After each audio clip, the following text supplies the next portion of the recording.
Ya, bismillah, assalamualaikum warahmatullahi wabarakatuh. Kembali lagi channel ini di Bimbingan Belajar Ar-Rayhan. Nah, di video kali ini kita kembali di bimbel online persiapan KSMMI Matematika Terintegrasi 2024 untuk bagian yang keempat. Nah, kali ini masih sama, kita akan membahas soal-soal KSM tahun 2013 MI tingkat kabupaten kota.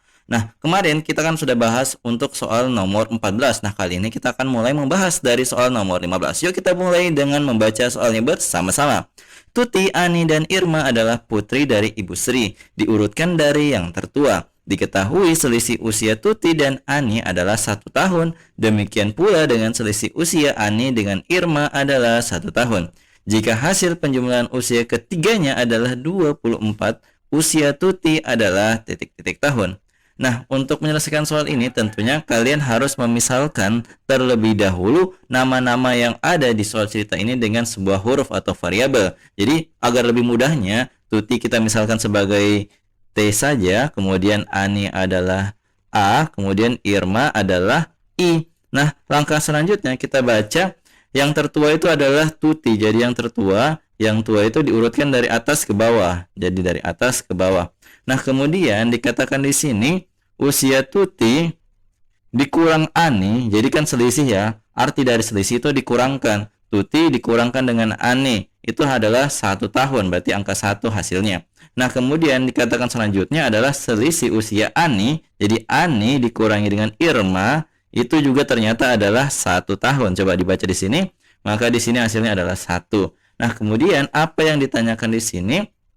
Yang ditanya adalah usia Tuti dengan catatan hasil penjumlahan usia ketiganya adalah 24. Nah, untuk menyelesaikan soal ini, kita ubah dulu masing-masing persamaan ini. Persamaan 1 dan persamaan 2 itu ke dalam satuan A. Karena masing-masing persamaan ini memiliki huruf A atau umur Ani di dalamnya. Maka untuk yang persamaan pertama, itu negatif A-nya kita pindahkan ke ruas kanan. Maka kita peroleh menjadi T sama dengan 1 ditambah A.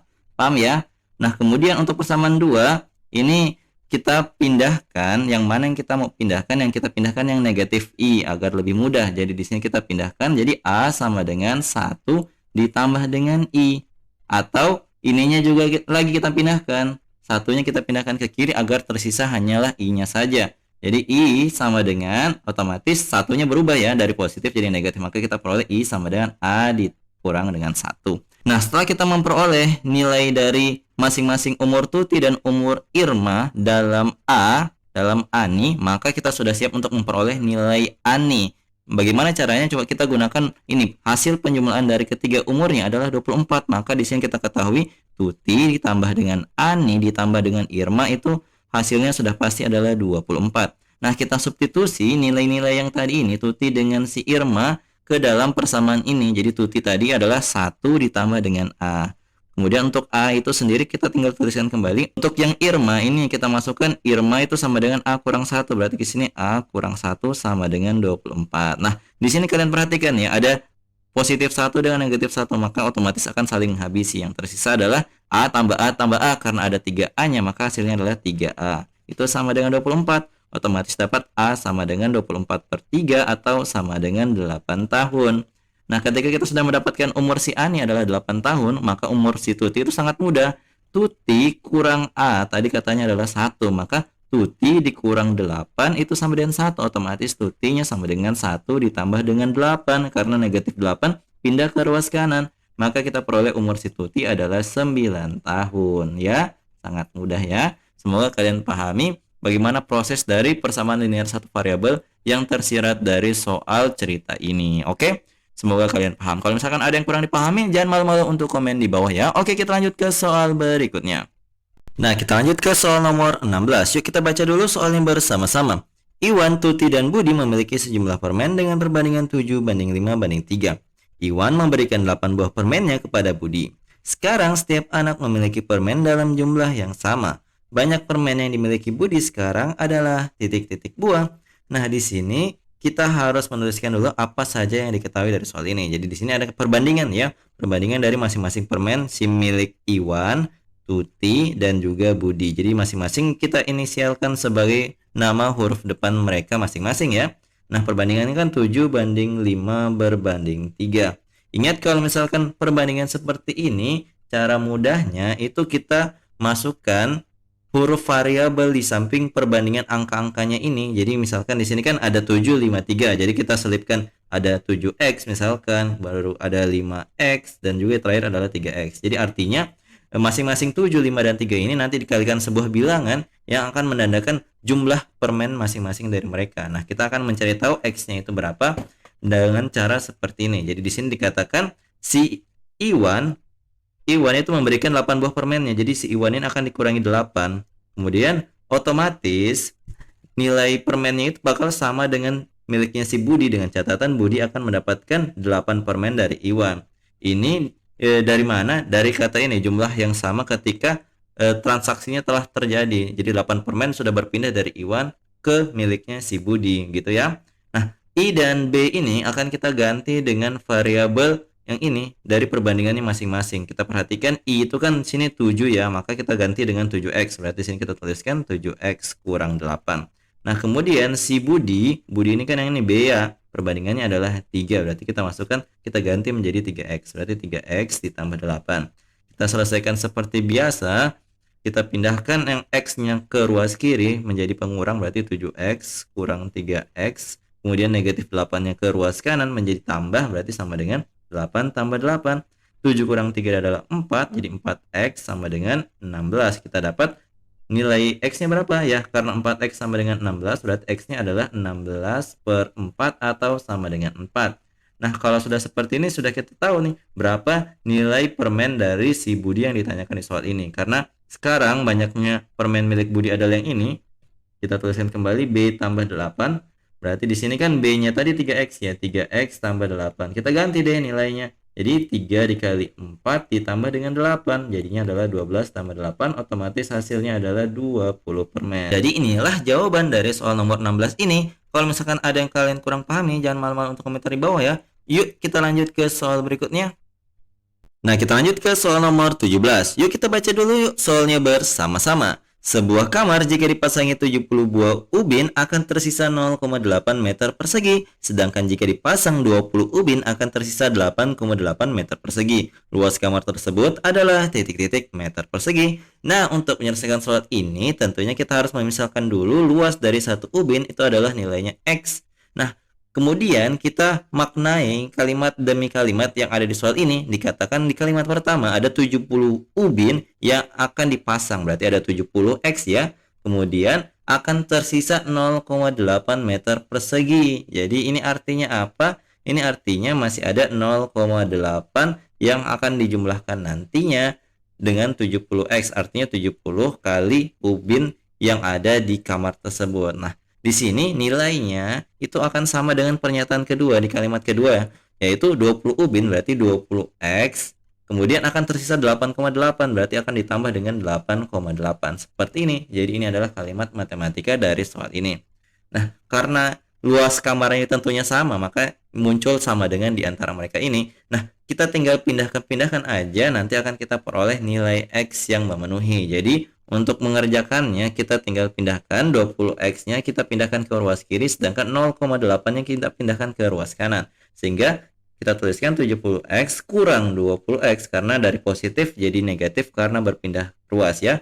Kemudian 8,8 kita kurangkan dengan 0,8. Nah, selanjutnya kita kurangkan saja seperti biasa, dapatnya 50x itu sama dengan 8. Berarti untuk nilai x-nya itu berarti kita dapat 8 per 50 ya. Nah, kemudian kalau misalkan kita sudah dapat nih, jawabannya adalah 8 per 50. Nah, kita tinggal substitusi ke salah satunya aja untuk mendapatkan luas dari kamar tersebut. Jadi kita mau substitusi kemana? Terserah. Jadi lebih bagusnya kita pindahkan ke yang ini, 20x tambah 8,8. Jadi di sini 20x tambah 8,8 ini adalah luas kamar. Nah, kita substitusikan aja, berarti kita tuliskan 20 dikali dengan 8 per 50, kita tambah dengan 8,8. Di sini kita coretnya nolnya dulu, kemudian 2 kali 8 itu 16, 16 per 5 ditambah dengan 8,8. Nah, 16 per 5 ini kalau kita hitung-hitung itu hasilnya adalah 3,2. Kita bagi saja seperti biasa. Atau kalau mau cara cepat nih, cara cepatnya Mimin beritahu, ini tinggal dikali 2, kemudian taruh koma di antara angka terakhir dengan angka berikutnya, maka dapatlah 3,2 ini gitu ya. ditambah dengan 8,8. Maka kita jumlahkan dulu 8,8 dengan 3,2. Kita jumlahkan 8 tambah 2 itu 0, ingat 1. 1 tambah 8, 9. 9 tambah 3 adalah 12. Berarti jawabannya adalah 12,0. Nolnya tidak perlu ditulis, berarti 12 meter persegi jawabannya. Oke? Jadi, itu dia jawabannya. Yuk kita lanjut ke soal berikutnya. Nah, kita lanjut ke soal nomor 18. Yuk kita baca dulu soalnya bersama-sama. Pada gambar segitiga ABC, sudut CAB itu adalah 75 derajat. D adalah titik pada AB sehingga sudut CDB sama dengan 2 kali sudut ACD dan DC sama dengan DB. Besar sudut BCD adalah titik-titik derajat. Nah, untuk menyelesaikan soal ini, kita perhatikan dulu gambarnya dengan seksama. Dikatakan di sini ada sudut CAB ya, besarnya adalah 75 derajat. Sudah dituliskan di sini. Nah, kemudian apalagi yang kita ketahui nih? Nah, dikatakan kan sudut CDB sama dengan 2 kali sudut ACD. Jadi kita lihat dulu segitiga BCD itu ternyata adalah segitiga sama kaki. Nah, kalau misalkan dikatakan sudut CDB sama dengan 2 kali sudut ACD, maka kalau misalkan sudut ACD ini adalah X, maka sudut CDB adalah 2X. Kemudian kita ketahui bahwa total sudut segitiga adalah 180 derajat. Nah, kita akan mencari tahu dulu berapa sudut-sudut yang ada di kaki dari segitiga sama kaki BCD ini. Jadi kita mau cari nilainya ini. Jadi tentunya kalau dia segitiga sama kaki, kalau misalkan di sini Y, di sini juga nilainya adalah Y. Jadi kita mau cari tahu berapa sih nilai Y-nya ini. Dengan catatan bahwa total sudut segitiga adalah 180 derajat. Nah, jadi total sudut dari segitiga BCD kan adalah 180 derajat ya. Maka kita jumlahkan semua yang ada di dalamnya, itu totalnya harus 180 derajat. Jadi di sini kan ada 2X ya. Kemudian ada 2Y juga. Berarti di sini 180 derajat sama dengan 2X tambah 2Y. Kalau misalkan semuanya kita bagi 2, maka kita peroleh 90 sama dengan X tambah Y. Gitu ya. Nah, kalau misalkan yang kita ketahui dan kita ingin cari tahu kan Y tadi, maka kita dapat Y sama dengan 90. Tentunya X-nya pindah. Dapat jadinya adalah Y sama dengan 90 dikurang X. Ini kita simpan, nanti akan kita gunakan. Nah, selanjutnya, apa yang harus kita lakukan? Yang harus kita lakukan adalah kita akan lihat segitiga ABC yang besar ya. Totalnya itu kan 180 derajat. Nah, di sini kalau kalian perhatikan, sudut-sudut dari segitiga ABC itu yang mana saja? Oh, ternyata yang sudut yang ini ya. Yang ini sudut CAD itu besarnya adalah 75. Jadi 75 ditambah dengan yang ini X tambah dengan X ditambah dengan 2Y. Ada 2Y-nya ya, ada 2Y-nya. Maka ini kita jumlahkan jadi 2Y. Sama dengan 180 derajat. Nah, di sini kita ketahui bahwa kita bisa mensubstitusi nilai X ataupun nilai Y-nya. Jadi kalau misalkan kalian pengen tahu itu yang mudahnya itu kalian sebenarnya kita butuhnya yang X. Jadi di sini kita bisa mendapatkan nilai X-nya. Jadi nilai X sama dengan 90 dikurang Y. Bisa juga ya. Jadi bisa saja kalian substitusi nilai X-nya ataupun nilai Y-nya, tidak ada masalah. Nah, di sini anggaplah kita substitusi yang X karena X yang sendiri. Jadi di sini kita dapat 75 derajat ditambah dengan 90 derajat dikurang Y ditambah 2Y sama dengan 180 derajat. Nah, di sini kita operasikan yang bisa dioperasikan. Jadi yang dioperasikan ini 2, dapatnya adalah 165 derajat. Kemudian 2Y kurang Y dapatnya adalah 1Y. Dapat adalah sama dengan 180 derajat, otomatis Y-nya kita peroleh dari 180 derajat kita kurangkan dengan 165 derajat. Kita dapat deh nilai Y-nya sama dengan 15 derajat. Nah, kita lihat kembali apa yang ditanyakan di soal ini. Yang ditanyakan adalah besar sudut BCD atau nilai Y-nya. Nah, kita sudah dapat nih nilai Y-nya atau sama dengan sudut BCD yang ditanyakan di soal ini, besarnya ternyata adalah 15 derajat. Seperti itu. Mudah ya? Dengan catatan kalian harus ingat total sudut dari sebuah segitiga selalu bernilai 180 derajat. Seperti itu. Nah, kalau misalkan ada beberapa hal yang kalian kurang pahami tentang soal ini ataupun soal-soal sebelumnya, jangan ragu-ragu untuk komentar di bawah. Nah, jadi itu dia soal tadi. Kalau kalian butuh latihan soal, silahkan kerja soal nomor 19 ini. Kalau misalkan ada yang tahu, silahkan komentar di bawah ya. Jadi itu dia tadi video pembahasan kita dari persiapan KSMMI Matematika Terintegrasi tahun 2024 dalam video kali ini. Kalau misalkan kalian suka dengan video ini, jangan lupa like, share, and subscribe channel ini. Dan jangan lupa nyalakan bel notifikasi untuk mendapatkan pemberitahuan lebih awal. Oke, sampai jumpa di video selanjutnya. Wassalamualaikum warahmatullahi wabarakatuh.